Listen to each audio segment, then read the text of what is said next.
जो डर जाए वो सत्ता कैसी होती है, हिसाब ना दे जो जनता को वो व्यवस्था कैसी होती है। आज फिर सियासत के मैदान में एक आवाज गूंजी है जिसने दिल्ली से लेकर देश भर की राजनीति में हलचल पैदा कर दी है। दोस्तों नमस्कार, आदाब, सत श्री अकाल। मैं हूं आपके साथ फराह खान और आप सभी देखना शुरू कर चुके हैं पीआरबी।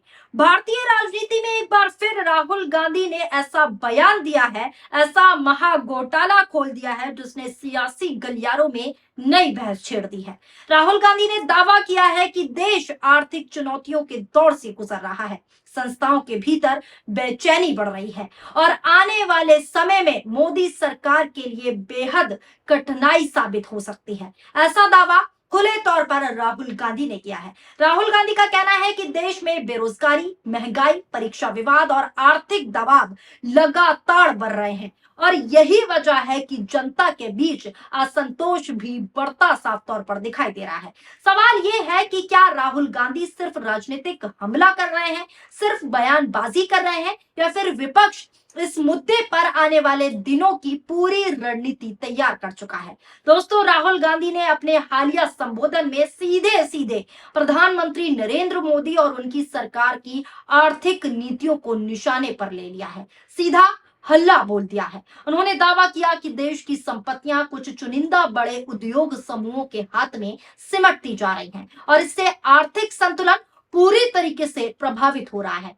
राहुल गांधी ने एक बार फिर वही सवाल उठाया जिसे वो पिछले कई वर्षों से लगातार दोहराते आ रहे हैं। राहुल गांधी ने कहा कि देश के बड़े बंदरगाह, हवाई अड्डे, रक्षा क्षेत्र से जुड़े कई बड़े बड़े प्रोजेक्ट्स और महत्वपूर्ण संसाधन कुछ बड़े कारोबारी समूह के पास केंद्रित होते दिखाई दे रहे हैं। राहुल गांधी का आरोप है कि इससे इकोनॉमी पूरी तरीके से कमजोर होती है और इकोनॉमी का बंटाधार बीजेपी ने कर डाला है और राष्ट्रीय हित प्रभावित कर रही है बीजेपी। उन्होंने दावा किया कि ये सिर्फ आर्थिक नहीं बल्कि राजनीतिक मुद्दा भी है। हालांकि सरकार और भाजपा लगातार जो है इन आरोपों को सिरे से खारिज करती नजर आ रही है और कहती रही है कि सभी फैसले नियमों और प्रक्रियाओं के तहत लिए जाते हैं। कांग्रेस ने दोस्तों बकायदा जो है ट्वीट किया है, बकायदा ट्वीट करते हुए वीडियो भी शेयर किया है राहुल गांधी का। पहले ट्वीट देखिए जिसमें लिखा है कि देश में फायदा सिर्फ अडानी अंबानी को हो रहा है। आज पोर्ट, एयरपोर्ट, डिफेंस समेत हर सेक्टर अडानी के हवाले किए जा रहे हैं जो कि देश के लिए खतरनाक है। ये सब इसलिए हो रहा है क्योंकि अडानी ही भारतीय जनता पार्टी का फाइनेंशियल स्ट्रक्चर है। ये बात डोनाल्ड ट्रंप जान चुका है और इसी ने नरेंद्र मोदी को फंसा दिया। यही कारण रहा कि अमेरिका में अडानी पर जो केस हुआ था वो ट्रेड डील होने के बाद खत्म कर दिया गया। अब आपको मैं वीडियो दिखाती हूँ, पूरा बयान भी सुनवा देती हूँ राहुल गांधी का। नजर डालिए इस वीडियो पर। हिंदुस्तान में आजकल सिर्फ दो लोगों को फायदा होता है, अदानी को और अंबानी को। आप क्या सोचते हो अगर आपने हिंदुस्तान के सारे पोर्ट्स, एयरपोर्ट्स एक व्यक्ति को पकड़ा दिए, यह नेशनल सिक्योरिटी थ्रेट नहीं है? अगर आपने सारे के सारे डिफेंस इंडस्ट्री के कॉन्ट्रैक्ट्स, ड्रोन के कॉन्ट्रैक्ट्स, हथियार के कॉन्ट्रैक्ट्स, एम्यूनिशन के कॉन्ट्रैक्ट्स एक व्यक्ति को पकड़ा दिए, यह सिक्योरिटी थ्रेट नहीं है? यह बिल्कुल सिक्योरिटी थ्रेट है। और एक ही कारण है इसका कि प्रधानमंत्री का फाइनेंशियल स्ट्रक्चर अदानी जी के साथ जुड़ा है और इसी फाइनेंशियल स्ट्रक्चर ने हिंदुस्तान के प्रधानमंत्री को फंसाया है। अदानी जी का स्ट्रक्चर मोदी जी का स्ट्रक्चर है और यह बात डोनाल्ड ट्रंप को मालूम है, इसीलिए यूनाइटेड स्टेट्स में केस हुआ है। इसीलिए अदानी जी पर जो केस है यूएस डील के बाद उसको खत्म किया गया है। ये बातें बिल्कुल साफ है, ये पूरे देश को दिखाई दे रही है। सुना आपने, लेकिन दोस्तों राहुल गांधी यही नहीं रुके। उन्होंने देश की अर्थव्यवस्था को लेकर भी बड़ा दावा किया।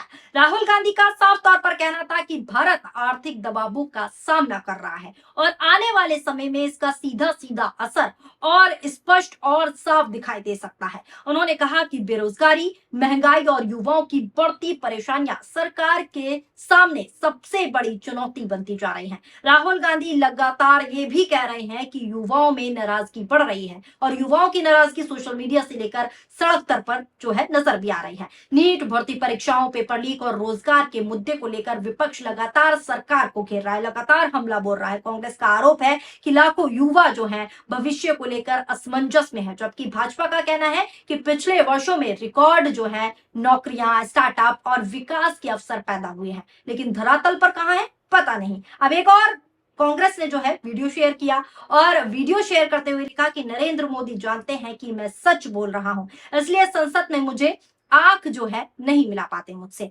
आपने देखा होगा संसद में मुझे एप्स्टीन अजानी पर बोलने नहीं दिया गया। उसके बाद नरेंद्र मोदी लोकसभा से निकलकर भाग गए। 1 घंटे के अंदर नरेंद्र मोदी ने ट्रंप को फोन किया। ट्रंप ने यूएस डील की घोषणा कर दी। नजर डालिए इस वीडियो पर भी। आपके चीफ मिनिस्टर को नरेंद्र मोदी कंट्रोल करते हैं रिमोट कंट्रोल से।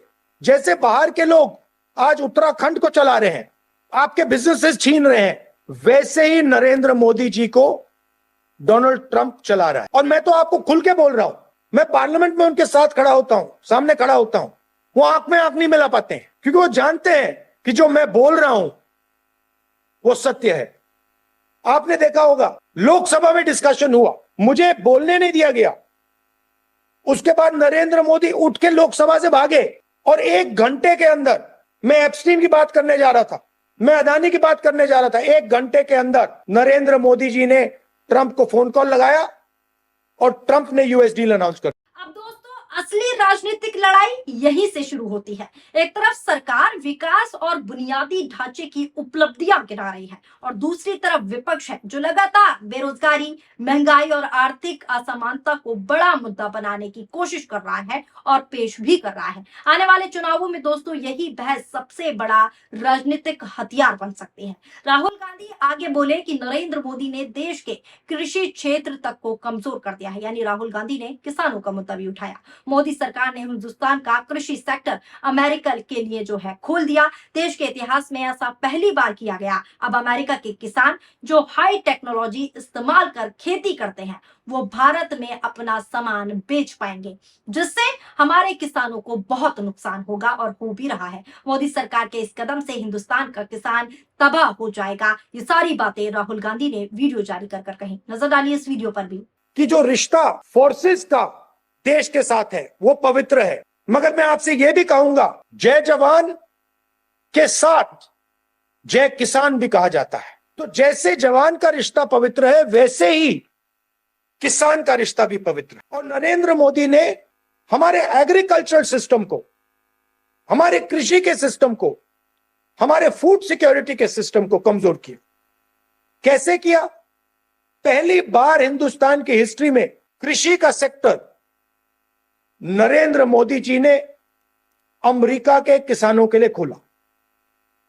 अमेरिका के किसान कपास, सोया, फल, अखरोट, बादाम, कॉर्न सब इंडिया में बेच पाएंगे। आप शायद पूछोगे तो क्या बड़ी बात है? बड़ी बात यह है कि हिंदुस्तान के जो किसान हैं, हिंदुस्तान के जो खेत हैं, छोटे साइज के खेत होते हैं, आप जानते हो 3, 4, 5 एकड़ के खेत होते हैं। अमेरिका के खेत जो हैं हजारों एकड़ के खेत होते हैं। दूसरी तरफ हिंदुस्तान के किसानों के पास मैकेनाइजेशन नहीं है, हाई टेक्नोलॉजी नहीं है। अमेरिका के किसानों के पास मैकेनाइजेशन, 100% मैकेनाइजेशन और हाई टेक्नोलॉजी है। अब अगर हम अमेरिका के किसानों को हिंदुस्तान में अपना माल बेचने देंगे तो हिंदुस्तान का किसान बर्बाद हो जाए। अब दोस्तों राहुल गांधी का सबसे चर्चित दावा ये रहा कि आने वाले 1 साल में भारतीय राजनीति में बड़ा बदलाव देखने को मिल सकता है। उन्होंने कहा कि मौजूदा हालात सरकार के लिए बेहद चुनौतीपूर्ण हैं और जनता का दबाव लगातार बढ़ रहा है। सोशल मीडिया से लेकर सड़कों तक पर जनता का गुस्सा दिख रहा है। राहुल गांधी ने अपने संबोधन में संस्थाओं का भी जिक्र किया। उनका कहना है कि लोकतांत्रिक संस्थाओं की स्वतंत्रता और जवाबदेही बेहद जरूरी है।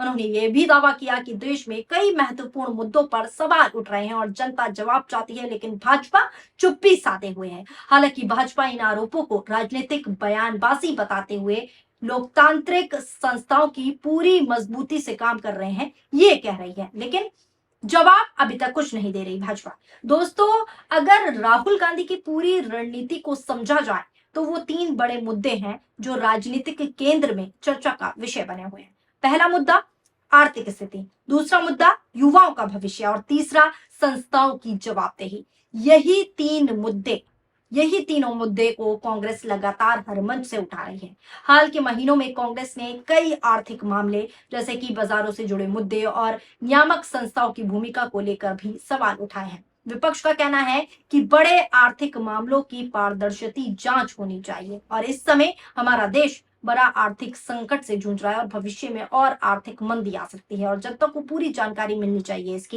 ये विपक्ष का कहना है। वहीं सरकार का कहना है कि भारत दुनिया के सबसे तेजी से बढ़ती बड़ी अर्थव्यवस्थाओं में शामिल है और विपक्ष केवल नकारात्मक तस्वीर पेश कर रहा है, यानी कि नेगेटिविटी पैदा कर रहा है। यानी दोस्तों, लड़ाई सिर्फ आंकड़ों की नहीं है, लड़ाई नैरेटिव की भी है। एक तरफ सरकार कह रही है कि देश तेजी से तरक्की कर रहा है, आगे बढ़ रहा है, और दूसरी तरफ विपक्ष कह रहा है कि विकास का फायदा आम आदमी तक पहुंच ही नहीं पा रहा। फायदा किसे हो रहा है? बड़े बड़े उद्योगपतियों को। यही संघर्ष आने वाले समय में और तेज होने वाला है। राहुल गांधी ने युवाओं का मुद्दा उठाते हुए कहा कि परीक्षा विवादों और रोजगार की चुनौतियों ने एक बड़ा असंतोष पैदा कर दिया है। कांग्रेस का दावा है कि यही असंतोष भविष्य की राजनीति तय करेगा। वही भाजपा कहती है कि विपक्ष युवाओं को भ्रमित करने की कोशिश कर रहा है। लेकिन आप भी जानते हैं कि क्या सच्चाई है और वास्तविकता क्या है।